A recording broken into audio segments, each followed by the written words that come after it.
बिस्मिल्लाहिर्रहमानिर्रहीम। अस्सलाम वालेकुम student, welcome to my channel IQ smasher. आज हम डिस्कस करने जा रहे हैं म्यूसिस। ऑलमोस्ट जो है ना इसमें कुछ सिमिलैरिटीज़ हैं। अगर आपने वो वाला लेक्चर नहीं देखा मेरा तो काइंडली वो जाकर देखें ताकि आपको जो है म्यूसिस ज़्यादा से ज़्यादा समझ आ सके, अच्छे से समझ आ सके। ठीक है, अब हम अपना लेक्चर स्टार्ट करते हैं। ठीक है, आज के लेक्चर का हमारा नेम है म्यूसिस। म्यूसिस की अगर हम डिस्कवरी की बात करें तो सबसे पहले हमारे पास कौन से बायोलॉजिस्ट थे? हमारे पास जर्मन बायोलॉजिस्ट थे जिन्होंने म्यूसिस को डिस्कवर किया था किस सन में? 1876 में। ठीक है, आपको पता है स्टूडेंट, हमने बोला था कि म्यूसिस जो होती है ये जर्म सेल में होती है और माइटोसिस किस सेल में होती है? सोमैटिक सेल में। ठीक है, सोमैटिक मतलब सोमा मतलब होता है बॉडी, यानी बॉडी सेल में कौन सी डिवीजन हो रही होती है तो वो हमारे पास माइटोसिस हो रही होती है। ठीक है, लेकिन अगर हम म्यूसिस की बात करते हैं तो म्यूसिस जर्म सेल्स में होती है। जर्म सेल्स कौन से सेल्स होते हैं? यानी हमने इसमें डिवीजन म्यूसिस उस सेल में होती है जिनमें गैमीट्स फॉर्मेशन हो रही होती है। ठीक है, गैमीट्स फॉर्मेशन में आपको पता है, अगर हम इसके एग्जांपल्स में देखें तो जैसे हमारे पास स्पर्मेटोजेनेसिस होती है एंड ओजेनेसिस होती है, यानी कि ऐसे सेल्स में ये डिवीजन होगी। फॉर एग्जांपल गैमीट सेल में, जैसे कि एग और स्पर्म्स में। ठीक है, अब इसकी डेफिनेशन की तरफ आते हैं। इसकी डेफिनेशन क्या होगी कि म्यूसिस, माइटोसिस में तो हमने ये कहा था कि जो नंबर ऑफ क्रोमोसोम हैं वो डाटा सेल में सेम रहते हैं एज लाइक देयर पेरेंट्स। लेकिन म्यूसिस में क्या होता है कि इसमें नंबर ऑफ क्रोमोसोम्स हाफ हो जाते हैं डाटा सेल्स के अंदर। ठीक है, यानी number of chromosomes become half in the daughter cell. ठीक है, अगर इस डेफिनेशन को हम एक एग्जांपल से इलस्ट्रेट करते हैं। देखिए स्टूडेंट, हमारे पास हमने एग्जांपल किसकी दिया है? ह्यूमन सेल की एग्जांपल दी है। ठीक है, आपको पता है कि ह्यूमन सेल्स के जो क्रोमोसोम्स होते हैं उसमें वो कितने होते हैं? तो वो हमारे पास 46 क्रोमोसोम होते हैं। ठीक है, हमने एक डिप्लाइड सेल लिया है यानी 2n सेल्स लिए हमारे पास। डिप्लाइड सेल है जो कि पेरेंटल सेल है हमारे पास। पेरेंटल सेल में 46 क्रोमोसोम होंगे। जैसे ही म्यूसिस 1 स्टार्ट होगी स्टूडेंट, जब म्यूसिस 1 स्टार्ट होगी तो हमारे पास नंबर ऑफ क्रोमोसोम रिड्यूस हो जाएंगे। जैसे कि हमने डेफिनेशन में ये पढ़ा था कि जो नंबर ऑफ क्रोमोसोम हैं वो हाफ हो जाएंगे। तो 46 का अगर हम हाफ ऑफ करें तो हमारे पास कितना बनता है? 23 बनता है। यानी हमारे पास डिप्लाइड सेल से 2 हैप्लाइड सेल बन जाएंगे।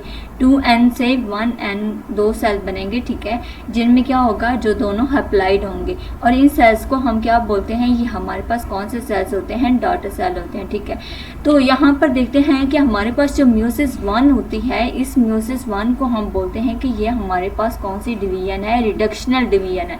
इसमें क्या हुआ कि नंबर ऑफ क्रोमोसोम रिड्यूस हो गए हैं। ठीक है, इसलिए हम इसको बोलते हैं कि ये हमारे पास कौन सी डिवीजन है? ये हमारे पास रिडक्शनल डिवीजन है। ठीक है, नेक्स्ट है म्यूसिस 2। इन सेल्स में हमने बोला था कि जो माइटोसिस होती है वो नंबर ऑफ क्रोमोसोम सेम रहते हैं, लेकिन म्यूसिस में नंबर ऑफ क्रोमोसोम रिड्यूस करते हैं। जब हमने म्यूसिस 1 की बात की तो म्यूसिस 1 में नंबर ऑफ क्रोमोसोम ने रिड्यूस किया, जिसकी वजह से हमने इसे बोला कि हमारे पास ये रिडक्शनल डिवीजन है। ठीक है, नेक्स्ट हम मूव करते हैं। जैसे ही इन सेल्स में म्यूसिस 2 स्टार्ट होती है तो एक सेल से एक जो डिफरेंस है माइटोसिस और म्यूसिस का वो ये है कि जब सेल डिवाइड करता है माइटोसिस में तो एक सेल से जस्ट 2 सेल बनते हैं। लेकिन अगर हम म्यूसिस की बात करते हैं तो म्यूसिस में क्या होता है कि हमारे पास एक सेल से कितने सेल बनने हैं? हमारे पास एक सेल से 4 सेल बनेंगे। ठीक है स्टूडेंट, हमारे पास 4 सेल बनेंगे म्यूसिस में। अब यहाँ पर जैसे ही म्यूसिस 2 होती है तो म्यूसिस 2 हम ये कहते हैं कि meiosis 2 are just like mitosis, यानी इसमें क्रोमोसोम नंबर जो है वो चेंज नहीं होता, सेम रहता है। ठीक है, जब नंबर ऑफ क्रोमोसोम सेम रहता है तो यहाँ पर क्या होना कि इस सेल ने जब डिवाइड किया हमारे पास म्यूसिस 2 ही, तो इसने क्या किया? 2 सेल प्रोड्यूस किए, डाटर सेल। ठीक है, लेकिन इनमें नंबर ऑफ क्रोमोसोम सेम रहा है, चेंज नहीं हुआ। इसलिए हम ये कहते हैं कि जो म्यूसिस 2 हमारे पास होती है ये जस्ट लाइक माइटोसिस होती है। ठीक है, होप सो कि आपको ये वाली एग्जांपल अच्छे से समझ आ गई होगी। नेक्स्ट हम मूव करते हैं म्यूसिस। ठीक है, इसकी थोड़े से एक्सप्लेनेशन की तरफ। म्यूसिस ड्राइव हुई है, किस वर्ड से ड्राइव हुआ है? गैमस वर्ड बोलते हैं। गैमस वर्ड हम किस लिए यूज़ करते हैं? गैमीट्स के लिए यूज़ करते हैं। ठीक है, मियोसिस गैमेट्स से ड्राइव हुई है, जिसका मतलब क्या होता है गैमीट्स। अब यहाँ पर देखिए, अगर हम ह्यूमन सेल्स की बात करें यानी होमो सेपियंस की बात करें तो हमारे पास गैमीट्स कौन कौन से होते हैं स्टूडेंट, आपको पता है कि जो मेल होता है, मेल में कौन सा गैमीट होता है, वो स्पर्म होता है हमारे पास, ठीक है। और फीमेल क्या प्रोड्यूस कर रही होती है, फीमेल के पास एग्स होते हैं, ठीक है। मेल के पास स्पर्म और फीमेल के पास एग होते हैं। लेकिन अगर हम प्लांट सेल की बात करें तो प्लांट्स में गैमीट्स जो होते हैं वो कौन कौन से होते हैं, आपको पता है कि हमारे पास जो ऑर्गन्स होते हैं या फिर पार्ट की बात करें, यहाँ पर हमने मेल और फीमेल बताया। ऐसे ही प्लांट्स में हमारे पास क्या होता है, हमारे पास स्टेमन होता है, और अगर हम उसे दूसरा बोलें क्या, एंड्रोशियम और गाइनोशियम, ठीक है। एंड्रोशियम में क्या प्रोड्यूस करना होता है, एंड्रोशियम हमारे पास पोलन ग्रेन प्रोड्यूस करता है, ठीक है student. This one pollen grain produce करेगा, जो कि पोलन ग्रेन स्पोर्स की फॉर्म में होते हैं। किस फॉर्म में होते हैं, स्पोर्स की फॉर्म में, ठीक है। और गाइनोशियम के पास ओवरी होती है, ठीक है, ओवरी स्टाइल या स्टिग्मा, जिसने क्या प्रोड्यूस करने होते हैं, एग प्रोड्यूस करने होते हैं, ठीक है। अब नेक्स्ट हम इसकी मूव करेंगे इसकी स्टेजेस की जानब, ठीक है। स्टेजेस की बात करें तो हमारे पास 4 स्टेजेस होती हैं इसकी, ठीक है। मियोसिस की भी हमारे पास 4 स्टेजेस होती हैं, जैसे कि हमने पढ़ा था कि माइटोसिस की 4 स्टेजेस होती हैं। अब यहाँ पर पहला फेज अगर बात करें तो सबसे पहले प्रोफेज 1 होता है, क्योंकि हम मियोसिस 1 को डिस्कस करने जा रहे हैं, तो इसलिए हम इसे बोलते हैं कि हमारे पास प्रोफेज 1 है, ठीक है। माइटोसिस में खाली हम बोलते थे कि प्रोफेज है, लेकिन इसमें आपको पता है कि मियोसिस की अगर हम बात करें तो मियोसिस 1 और मियोसिस 2 हो रही होती है, जिसकी वजह से हम इसे बोलते हैं कि ये प्रोफेज 1 हमारे पास है। तो मियोसिस की अगर बात करें तो प्रोफेज 1 जो होता है इसका लॉन्गेस्ट फेज होता है, क्योंकि ये फर्दर डिवाइड हुआ होता है कितने स्टेजेस में, 5 स्टेजेस में डिवाइड हुआ होता है। सबसे पहले कौन सी स्टेज इसकी होती है स्टूडेंट, तो फर्स्ट हम डिस्कस करते हैं लिप्टोटीन के बारे में। लिप्टोटीन अगर हम इसको ड्राइव करें या इसको इस वर्ड को समझने की कोशिश करें तो हमारे पास जो लिप्टो का मतलब होता है, इसका मतलब होता है हमारे पास थिक, ठीक है। लिप्टो का मतलब थिक होता है और टीन का मतलब हमारे पास क्या होता है, बैंड्स होते हैं, ठीक है। यानी इसमें क्या होगा कि जो क्रोमोसोम्स होंगे, एक और मोस्ट इम्पॉर्टेंट बात, हमारे पास माइटोसिस में जो क्रोमोसोम्स होते हैं वो होमोलोगस क्रोमोसोम नहीं होते, ठीक है। लेकिन हमारे पास जब हम मियोसिस की बात करते हैं तो हमारे पास जो क्रोमोसोम्स होते हैं वो होमोलोगस क्रोमोसोम्स होते हैं। यानी होमोलोगस का मतलब होता है जो ऐसे क्रोमोसोम जो सेम हो, ठीक है। लेकिन ज़रूरी नहीं है कि होमोलोगस क्रोमोसोम सेम हो, ये डिफरेंट भी हो सकते हैं, ठीक है। लिप्टोटीन में कौन कौन सी चेंजेस आती हैं, सबसे पहले जो क्रोमोसोम में इसमें क्या होता है कि जो सिस्टर क्रोमैटिड्स हैं स्टूडेंट, सिस्टर क्रोमैटिड्स थिक होना स्टार्ट कर देते हैं और ये क्या करते हैं कि एक दूसरे के गिर्द एक दूसरे की तरफ मूवमेंट स्टार्ट कर देते हैं, ठीक है। जैसे कि ये एरो की शेप में आपको नज़र आ रहा होगा कि इन दोनों क्रोमोसोम्स ने क्या करना है, मूव करना है एक दूसरे की तरफ, ठीक है। अब यहाँ पर मैंने इन दोनों का कलर चेंज बनाया, ये हमारे पास डिफरेंट क्रोमोसोम है, ठीक है। और यहाँ पर जो दूसरा होगा ये क्रोमोसोम हमारे पास डिफरेंट होगा, ठीक है। तो हम इन दोनों क्रोमोसोम्स ने क्या करना है, होमोलोगस क्रोमोसोम थिक होना स्टार्ट कर देंगे और एक दूसरे की जानब मूवमेंट स्टार्ट करेंगे। और इस दौरान हमारे पास क्या होगा कि जो न्यूक्लियर का साइज़ होगा, न्यूक्लियस का साइज़ वो बड़ा हो जाएगा, ठीक है। न्यूक्लियस साइज़ में इंक्रीज़ होगा। नेक्स्ट इसकी स्टेज आती है जाइगोटीन। जाइगोटीन आपको पता है जैसे कि जाइगोट से आपको लग रहा होगा जाइगोट, ठीक है।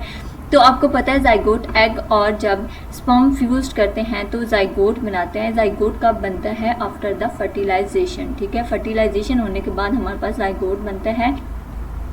अब इस स्टेज में क्या होगा, जाइगोटीन का मोस्ट इम्पोर्टेंट स्टेज इसमें क्या होगा कि इसमें हमारे पास साइनेप्सिस हो रही होगी, ठीक है। आपको पता है साइनेप्सिस कैसे हो रही होती है, हमने ऊपर पढ़ा था कि जो क्रोमोसोम होमोलोगस क्रोमोसोम एक दूसरे के करीब आना स्टार्ट कर देते हैं। जाइगोटीन में ये क्या कर देते हैं कि एक दूसरे के बिल्कुल करीब आ जाते हैं और इनके ये जो यहाँ पर जो एंड हैं ये मिलना स्टार्ट कर देते हैं, ठीक है। जब ये एंड मिलना स्टार्ट कर देते हैं तो ये साइनेप्स बना देते हैं, ठीक है, यानी आपस में मिल जाते हैं। इस कंडीशन को हम क्या बोल सकते हैं, इसकी डिफरेंट टर्म्स हम यूज़ करते हैं। एक हम बाइवेलेंट बोल सकते हैं इसको, उसके बाद हम इसे टेट्राइड भी बोलते हैं, ठीक है। अब यहाँ पर ये होगा मोस्ट इंपॉर्टेंट स्टेज, जाइगोटीन में क्या हुआ, हमारे पास साइनेप्सिस होगी, ठीक है। नेक्स्ट हम मूव करते हैं पैकिटीन की तरफ। पैकिटीन हमारे पास क्या होता है, पैकिटीन हम बोलते हैं हाईली थिक कंडीशन को, यानी इसमें क्रोमोसोम होमोलोगस क्रोमोसोम जो है वो थिक होना स्टार्ट कर देते हैं, ठीक है। अब जैसे हमने पढ़ा था जाइगोटीन में हमारे पास साइनेप्सिस हो रही है, इसी तरह हमारे पास पैकिटीन में क्या होता है, मोस्ट इंपॉर्टेंट स्टेज के इसमें क्रॉसिंग ओवर हो रही होती है। ये मोस्ट इंपॉर्टेंट स्टेज होती है। और अगर हम प्रोफेज की बात करें, प्रोफेज 1 की बात करें, तो ये लॉन्गेस्ट स्टेज होता है, ठीक है, पैकिटीन। क्यों लॉन्गेस्ट हम इसे बोल रहे होते हैं? अगर हम प्लांट सेल की बात करें, प्लांट्स में देखें तो इसमें प्रोफेज 1 जो होता है वो बहुत लॉन्गेस्ट होता है, क्योंकि अगर इसमें देखें तो हमारे पास ऑलमोस्ट एक मंथ तक जो है ये हो रहा होता है, ठीक है, प्रोफेज 1। इसमें पैकिटीन हो रही होती है, क्रॉसिंग ओवर हो रही होती है। अब कौन से ऐसे अगर हम एग्जांपल देखें इनमें, तो हमारे पास जो इंटरनेशनल प्लांट की अगर हम नेशनल प्लांट की बात करें, हमारे पास देवदार आ जाती है, ठीक है। और जिम्नोस्पर्म्स की अगर हम बात करें तो इनमें क्या होता है कि जो पैकिटीन है वो कंप्लीट होने के लिए ऑलमोस्ट 1 मंथ लेती है, ठीक है। अब यहाँ पर देखें कि क्या होता है क्रॉसिंग ओवर में, हमारे पास crossing over most important stage होती है, क्योंकि इसमें जेनेटिक वेरिएशन होती हैं, आ रही होती हैं, ठीक है। आपको पता है जेनेटिक वेरिएशन सर्वाइव करने के लिए बहुत ज़रूरी होती हैं, क्योंकि अगर सारे कुछ स्पीशीज़ ऐसी होती हैं जिनमें अगर जेनेटिक वेरिएशन ना हो तो हार्श एनवायरनमेंट में वो सर्वाइव नहीं कर पाती, ठीक है, क्योंकि उन सब का जेनेटिक मटेरियल सेम होता है। जैसे ही अगर कोई डिजीज़ वगैरह आएगी तो अगर एक को इफ़ेक्ट करेगी तो उससे सारी स्पीशीज़ जो हैं वो इफ़ेक्ट हो जाएंगी, एट लास्ट वो सारी डेड हो जाएंगी, ठीक है। लेकिन अगर जेनेटिक वेरिएशन आ रही हैं, यानी उनका जेनेटिक मेकअप चेंज हो रहा है थोड़ा बहुत, तो इससे क्या होगा कि उनके सर्वाइवल का चांस बढ़ जाता है। इसलिए हमारे पास पैकिटीन जो है ये मोस्ट इंपॉर्टेंट स्टेज है, ठीक है। और हाँ, यहाँ पर हमने बोला था कि हमारे पास क्रॉसिंग ओवर होगी। यहाँ पर इस पिक्चर में देखें स्टूडेंट कि हमारे पास क्या होगा कि जो होमोलोगस क्रोमोसोम दोनों हैं, इन्होंने क्या करना होता है, इन्होंने अपने ये वाले जो पॉइंट्स हैं इन दोनों को शफल करना होता है, ठीक है। जब ये शफल करते हैं तो इट्स मीन कि यहाँ पर क्रोमैटिन मटेरियल एक्सचेंज हो रहा होता है। जहाँ पर ये बनते हैं, इनके अटैच होने के पॉइंट्स को हम बोलते हैं कि ये हमारे पास क्या स्मेटा फॉर्मेशन हो रही होती है, ठीक है। इन दोनों जब ये होमोलोगस क्रोमोसोम आपस में अटैच होते हैं तो पॉइंट ऑफ अटैचमेंट को हम बोलते हैं कि ये हमारे पास क्या स्मेटा है, ठीक है। तो पैकिटीन का ये हमने देखा कि हमारे पास मोस्ट इंपॉर्टेंट स्टेज है, इसमें क्रॉसिंग ओवर हो रही होती है। क्रॉसिंग ओवर से क्या होता है कि जेनेटिक वेरिएशन आती है। नेक्स्ट स्टेज हमारा है डिप्लोटीन। डिप्लोटीन में क्रोमोसोम्स क्या करना स्टार्ट कर देते हैं कि रिपल्जन स्टार्ट कर देते हैं, ठीक है। यहाँ पर इस डायग्राम में देखें कि यहाँ पर पहले जब क्रॉसिंग ओवर हुई थी तो इन्होंने आपने क्या किया कि जो सिस्टर क्रोमैटिड्स थे इन्होंने अपना एक्सचेंज कर दिए, दोनों ने एक्सचेंज कर दिए, ठीक है। यानी इसका जो एक ये वाला पैच था जो इसने शेयर किया था वो दूसरे क्रोमोसोम पे चला गया और इसका इस साइड पे आ गया, ठीक है। अब डिप्लोटीन में इन्होंने क्या कर दिया, यहाँ पर रिपल्शन देखें कि इन दोनों ने रिपेल करना स्टार्ट कर दिया एक दूसरे को, ठीक है। लेकिन रिपल्जन के दौरान भी कुछ पॉइंट ऐसा होगा, एक पॉइंट ऐसा होगा जहाँ पर ये दोनों अटैच होंगे, तो वो ये वाला पॉइंट होगा, ठीक है, जहाँ पर ये दोनों अटैच ही रहेंगे, रिपेल नहीं करेंगे एक दूसरे को, ठीक है। अब कुछ लेयर होती है, यहाँ पर आपको पता होगा कि क्रोमोसोम्स जो होते हैं जब वो अटैच करते हैं तो पेलिका मेम्ब्रेन होती है इनके दरमियान, ठीक है। ये जब पेलिका मेम्ब्रेन होती है, इसको सेपरेट करने के लिए हमारे पास कुछ एंजाइम्स होते हैं। ये एंजाइम्स किस में बन रहे होते हैं, गोल्जी बॉडी इन एंजाइम्स को बनाती है इनको सेपरेट करने के लिए, ठीक है, क्रोमोसोम्स की मेम्ब्रेन को सेपरेट करने के लिए।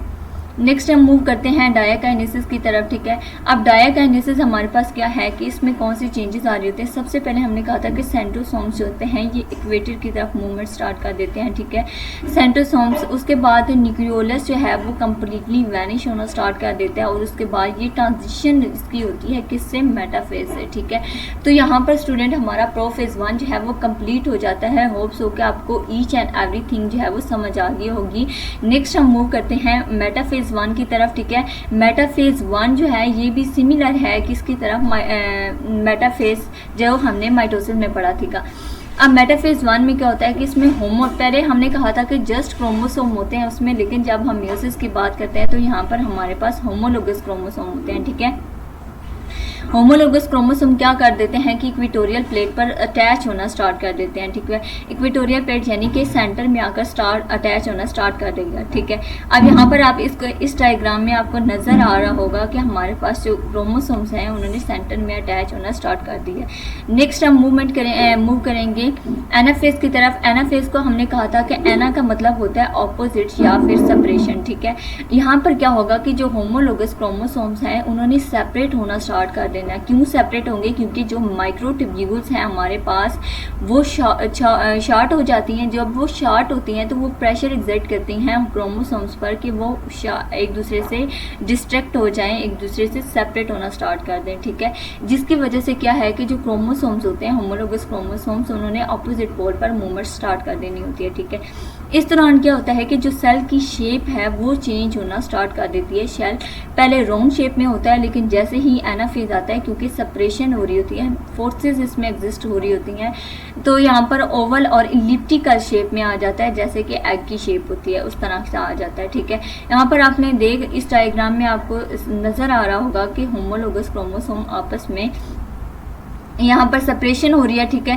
सेंटर में हमारे पास एक वैकेंट स्पेस बन जाती है, ठीक है।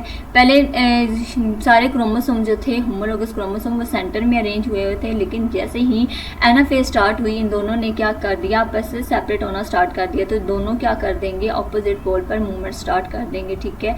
इसने इधर मूव करना है, उसने उधर मूव करना है, ठीक है। एक राइट साइड पर और एक लेफ्ट साइड पर। तो ये हमारे पास एनाफेज थी। एनाफेज मोस्ट इंपॉर्टेंट फेज होती है, क्योंकि अगर क्रोमोसोम्स जो हैं वो सही प्रॉपर सेपरेट नहीं होंगी, उनकी सेग्रीगेशन नहीं होगी, तो क्या होगा कि हमारे पास बहुत सी डिजीज़ हम कह सकते हैं या सिंड्रोम जो है वो क्रिएट होना स्टार्ट कर देते हैं। इसलिए जो है एनाफेज हमारे पास मोस्ट इंपॉर्टेंट फेज होता है, जो कि इक्वल डिस्ट्रीब्यूशन का होता है क्रोमोसोम्स की।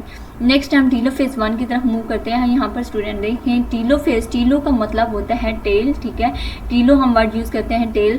अब टेल क्या है कि जैसे हमने माइटोसिस में पढ़ा था कि टेल ऑफ माइटोसिस, इसी तरह म्यूसिस में से बोलते हैं कि ये टेल ऑफ म्यूसिस है, ठीक है। ये बिल्कुल अल्टरनेटिव होता है टू प्रोफेज 1, यानी प्रोफेज 1 में जो जो चेंजेस आ रही होंगी वो इसमें क्या कर देंगे, उसके अल्टरनेटिव होंगी। फॉर एग्जाम्पल अगर हम बात करें इसकी कि प्रोफेज 1 में हमारे पास क्या हुआ था कि जो क्रोमोसोम है वो विजिबल होना स्टार्ट कर देंगे, तो इसमें क्या होंगे कि वो इनविजिबल होना स्टार्ट कर देंगे। न्यूक्लियर मेम्ब्रेन दोबारा से उसमें रप्चर्ड हुई थी तो इसमें रीफॉर्म हो जाएगी, ठीक है। उसके बाद न्यूक्लियोलस और न्यूक्लियोआई जो हैं वो दोबारा से रीफॉर्म होना स्टार्ट कर देंगे। और इसमें मोस्ट इंपॉर्टेंट थिंग कैरियोकाइनेसिस और साइटोकाइनेसिस। स्टूडेंट कैरियोकाइनेसिस हम बोलते हैं कि डिवीजन ऑफ न्यूक्लियस, जहाँ भी कैरियो का वर्ड आए इट्स मीन कि यहाँ पर हमारे पास क्या होगा कि न्यूक्लियस होगा, ठीक है। लेकिन साइटोकाइनेसिस का मतलब होता है साइटोप्लाज्म। यहाँ पर देखिए इस कैरियोकाइनेसिस और साइटोकाइनेसिस को हम इस डायग्राम से समझने की कोशिश करते हैं। कैरियो हमने कहा था न्यूक्लियस। आपको पता है कि एक सेल में जब एक सेल डिवाइड होना स्टार्ट करता है तो सबसे पहले वो अपना न्यूक्लियस और साथ साथ अपना जो साइटोप्लाज्म है उसको डुप्लीकेट करता है, उसको डबल करता है, उसकी कॉपीज बनाता है, ठीक है। जैसे ही यहाँ पर सेल ने यहाँ पर डिवाइड होना स्टार्ट किया है तो हमारे पास एक सेल के अंदर 2 न्यूक्लियस आ गए। उसके बाद इनके अंदर साइटोप्लाज्म ने डिवाइड करना स्टार्ट किया, यानी जब न्यूक्लियस ने डिवाइड किया तो 1 से 2 न्यूक्लियस बने, तो वो हमारे पास कौन सी स्टेज होगी, कैरियोकाइनेसिस, ठीक है। नेक्स्ट जब साइटोप्लाज्म ने डिवाइड करके 2 बनाए तो वो हमारे पास साइटोकाइनेसिस होगी, ठीक है। ये कंसेप्ट होप सो कि आपको समझ आ गया होगा कि कैरियोकाइनेसिस और साइटोकाइनेसिस क्या होती है हमारे पास। यहाँ पर देखें एक सेल यानी उसने पहले डिवाइड होने से पहले अपनी कॉपीज बना ली, जो क्रोमेटिन मटेरियल इसके अंदर था क्रोमेटिन मटेरियल की कॉपीज बनी, ठीक है।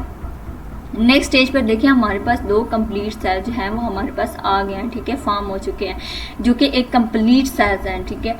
नेक्स्ट इसमें क्या होता है कि जो इसमें होती हैं, हम बात करें टीलोफेज की, तो जो क्रोमोसोम्स होते हैं डाटा सेल के अंदर वो किस फॉर्म में होते हैं, तो वो रिप्लिकेटिव फॉर्म में होते हैं। स्टूडेंट रिप्लिकेटिव फॉर्म में क्या होता है, लाइक दिस, यानी डिप्लॉइड फॉर्म में होते हैं हमारे पास क्रोमोसोम। माइटोसिस की अगर बात करें तो उसमें हप्लॉइड क्रोमोसोम होते हैं और वो सिस्टर क्रोमैटिड अपना डेवलप करता है डिवाइड होने से पहले। लेकिन अगर हम म्यूसिस की बात करें तो हमारे पास होमोलोगस क्रोमोसोम्स होते हैं, ठीक है। यहाँ पर हमारे म्यूसिस 1 जो है वो कंप्लीट हो चुकी है। हमने ईच एंड एवरीथिंग उसको बहुत अच्छे तरह से एक्सप्लेन किया। नेक्स्ट हम देखें हमारे पास म्यूसिस 2।